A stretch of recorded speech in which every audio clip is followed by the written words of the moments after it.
अल्ट्रासाऊंडचा report आला, त्यावर लिहिलं आहे फायब्रॉइड प्रेझेंट.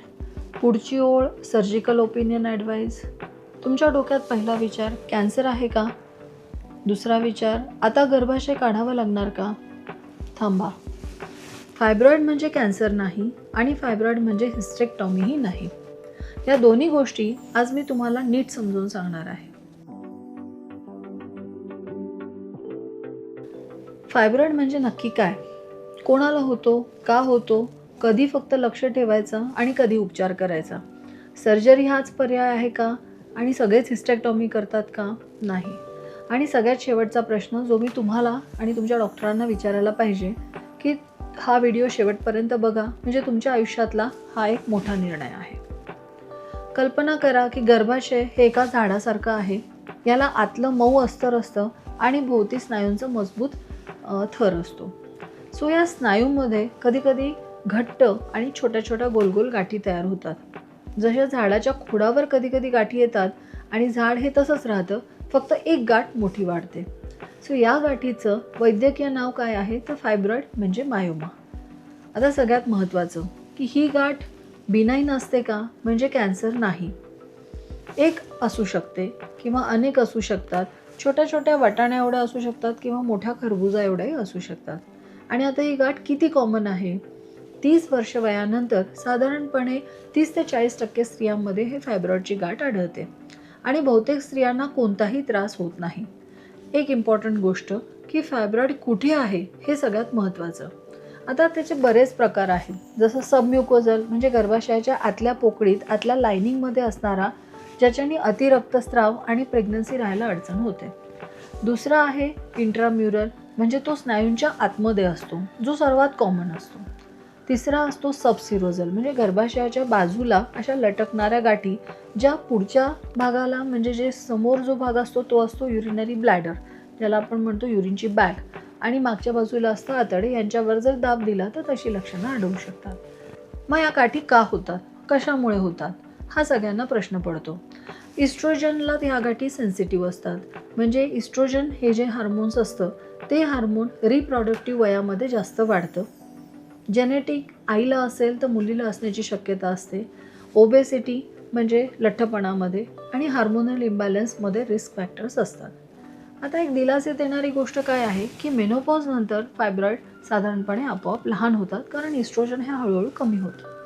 मग कधी काळजी घ्यायला पाहिजे, कशी काळजी घ्यायला पाहिजे? सो फायब्रॉइड आहे हे कळलं, पण उपचार कधी लागतो? जर पुढच्या लक्षणांपैकी काही लक्षणं असतील तर मग डेफिनेटली उपचार लागतो. मग हे लक्षणं कोणते कोणते? हेवी मेन्स्ट्रुअल ब्लिडिंग म्हणजे खूप जास्त रक्तस्राव सलग 7 दिवसांपेक्षा जास्त, आयदर खूप पॅड चेंज करावे लागतात किंवा खूप जास्त दिवस तुम्हाला रक्तस्राव होतो. त्यासोबत बऱ्याच वेळा गाठी पण पडतात. दर 1 तासाला 2 तासाला पॅड बदलावे लागतात आणि त्यातून ॲनेमिया म्हणजे अतिरक्तस्राव झाला तर हिमोग्लोबिन कमी होतं. दुसरं, जर पोटात खूप दुखत असेल म्हणजे पेन होतो ॲब्डोमेनमध्ये, खाली पोटामध्ये जड वाटायला लागतं, पोटी पोटात दुखायला लागतं आणि संबंधादरम्यानसुद्धा दुखणं सुरू होतं. तिसरं, जसं मी सांगितलं की जर हा फायब्रॉइड समोर जे गर्भाशयाच्या पिशवीच्या समोर जर युरिनची बॅग असते, त्याला जर ती गर्भाशयाची पिशवी जर वाढली तर त्याला ती धक्का मारते आणि युरिनची फ्रिक्वेन्सी वाढवते. कॉन्स्टिपेशन हा चौथा भाग, म्हणजे जर ती गर्भाशयाची पिशवी जी गाठ आहे ती जर मागच्या बाजूला जर प्रेस होत असेल तर ते कॉन्स्टिपेशन होऊ शकतं. इनफर्टिलिटी म्हणजे गर्भधारणेमध्ये अडचण, की आतल्या पोकळीतला फायब्रॉइड हा गर्भधारणेला अडथळा आणू शकतो. वारंवार गर्भपात करू नये म्हणजे हे आपल्यासाठी एक सूचना आहे. 6वं, फास्ट ग्रोईंग फायब्रॉइड म्हणजे 6 महिन्यामध्ये जर अचानक पोटामध्ये एखादी गाठ वाढते तर तज्ज्ञाकडून नीट तपासणी करायला पाहिजे. MRI हा डेफिनेटली लागू शकतो. हे अतिशय दुर्मिळ आहे, पण मग दुर्लक्ष करण्यासारखंही नाही. आणि आता सगळ्यात महत्त्वाची गोष्ट की फायब्रॉइड आहे पण यापैकी काहीही लक्षणं नाही, तर मात्र उपचाराची डेफिनेटली गरज नाही. फक्त एक लक्षात ठेवायचं की आता फायब्रॉइड नाही म्हणजे पुढे होणार नाही असं नाही. दर 6 महिन्यांनी किंवा 1 वर्षांनी आपण सोनोग्राफी करून घ्यायला पाहिजे. आता मुख्य प्रश्न की ऑपरेशन करावं की नको, हाही प्रश्न बऱ्याच लोकांना जाणवतो. की हा निर्णय फक्त 3 गोष्टीवर अवलंबून असतो की तुमच्या लक्षणांची तीव्रता किती आहे, तुमचं वय किती आहे आणि पुढे तुम्हाला प्रेग्नन्सी ठेवायची आहे का नाही. या तिन्हीनुसार आपल्याकडे बरेच पर्याय आहेत. त्यापैकी पहिला पर्याय फक्त लक्ष ठेवणं, की लक्षणं नाही म्हणजे जास्त हेवी ब्लिडिंग होत नाही, पोटात दुखत नाही, प्रेग्नन्सी राहायला प्रॉब्लेम होत नाही, फायब्रॉईड मोठा होत नाही आहे, दर 6 महिन्यांनी 12 महिन्यांनी आपण हे चेक करतो सोनोग्राफीवर की फायब्रॉईडची गाठ ही वाढत नाही आहे. आणि जर मेनोपॉज जवळ आला असेल तर डेफिनेटली ते नॅचरली हळूहळू ही गाठ कमी होणार. Second, medicines. रक्तस्रावासाठी काही औषधं काही केसेसमध्ये हार्मोनल गोळ्या. हार्मोनल आयोडी जसं ज्याला आपण मिरेना असं म्हणतो ते रक्तस्राव हे कमी करतं आणि विशेषतः इंजेक्शन्स जे फायब्रॉईड हे तात्पुरता लहान करतात आणि बहुतेक वेळा सर्जरीच्या आधी हे आपल्याला करणं आवश्यक असतं. तिसरं आहे मायोमेक्टॉमी. मायोमेक्टॉमी म्हणजे जेव्हा 40 वर्षाचं वय नसतं म्हणजे फॅमिली जेव्हा कंप्लीट नसते आणि जेव्हा फायब्रॉईडची गाठ असते तर आपण फक्त जेव्हा ती गाठ काढायची असते त्याला आपण मायोमेक्टॉमी म्हणतो. मग त्यामध्ये गर्भाशय हे तसंच राहतं, फक्त आपण ती गाठ काढून घेणार, याला आपण मायोमेक्टॉमी म्हणतो. आणि पुढे जर प्रेग्नन्सी ठेवायची असेल तर मायोमेक्टॉमी हा एक महत्त्वाचा पर्याय असतो. मग ही मायोमेक्टॉमी कशी होते? ही दुर्बिणीद्वारे पण होऊ शकते आणि हिस्ट्रोस्कोपीनी पण होऊ शकते आणि गरज असेल तर ओपनही सर्जरीने होऊ शकते. आता एक इम्पॉर्टंट गोष्ट सांगते की मायोमेक्टॉमी नंतर ही पुन्हा फायब्रॉईड येण्याची शक्यता असू शकते. सो त्यानंतर आपल्याला फॉलोअप करणे, सोनोग्राफी करणे किंवा हार्मोनल ट्रीटमेंट हे घेणंही तेवढंच आवश्यक आहे. शेवटचा पर्याय जो आहे तो आहे ॲडव्हान्स, ज्याला आपण युटराईन आर्टरी एम्बोलायझेशन म्हणतो. म्हणजे हा काय करतो की हे फायब्रॉईडच्या गाठीला तात्पुरता रक्तस्राव बंद करतो.